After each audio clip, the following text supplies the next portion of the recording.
I'm Carol, and I have 2 kids, 6 and 8, and Andrew has a son who's 9. We've been together for about 3 years. I've always been a people pleaser. To be perfect, to be the supermom, is what I expect for myself now. I need to make sure that everybody's happy. And if it takes cooking 3 different meals for 3 different kids, and then Andrew and I's meal, I'll do it. Ever since I could remember, if things didn't go well, I felt like if I failed, and that hurts me.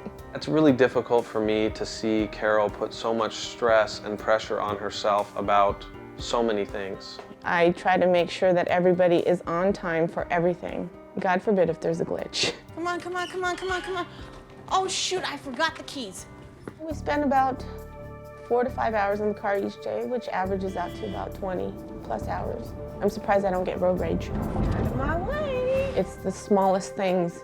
If I think that I can't accomplish or it doesn't go the way I had planned, it kills me. I try to help pretty much with whatever I can. Carol has a tough time asking for help. We recently started a new business, so my credit has funded this new endeavor, and I have to tell you, it's scary. I'm doing this off of 2 hours of sleep versus 4 to 5 hours of sleep, so those days are really tough. And God forbid I have to pay bills that day. If something doesn't change soon, I think that I will have a breakdown. Dr. Phil, can you help us get our schedule under control so we can have a more balanced life? This is a literal statement, right? You guys want to get married, but you just can't find the time to do it.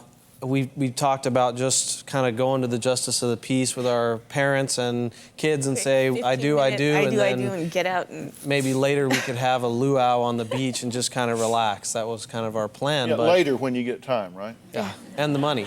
And the money. And right. the money. Yeah, well, maybe somebody could just, like, you could do a drive-by or something. Somebody, you're married! Okay. Thank you! That's romantic. But, you know, where does this come from with moms? I understand that you love and care about the children, but don't you have some wrong thinking here? I'm a people pleaser. I need to make sure that everybody is happy all the time. Why? It's just always the way I've been. I'd rather put myself aside and make sure everybody else is taken care of first. Okay, but do you think that that's the moral high ground? Do you think that that is, I'm the best, most devoted parent because? It makes me feel good to know that I could do so much for my kids. Mm-hmm. Well, what are you going to say to those children if they come to you 5 years from now and you are depressed and sick, emotionally unavailable, and just have nothing to give to them? And do you think at that point they're going to say, well, that was a fair trade for getting a short order cook for a mom and having her fix 63 meals a week? Do you think they'll think that's a fair trade? No. What do you suppose would happen if you just said, guys, I'm going to be gone for a while taking care of me, and you just need to get over it? You know? That would be great. You like that sound, don't you?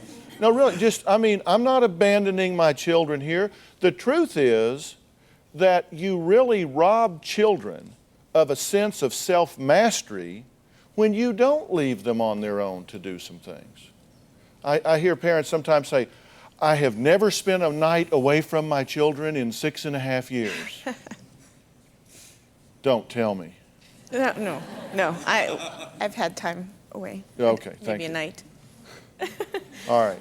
If you leave your children home for an hour or you go away for a night, you know what? They learn, A, that mom goes away, but she comes back. And that's a very confident feeling. They learn, hey, we were on our own and we did it. We were fine. We got through it okay. And they like that feeling.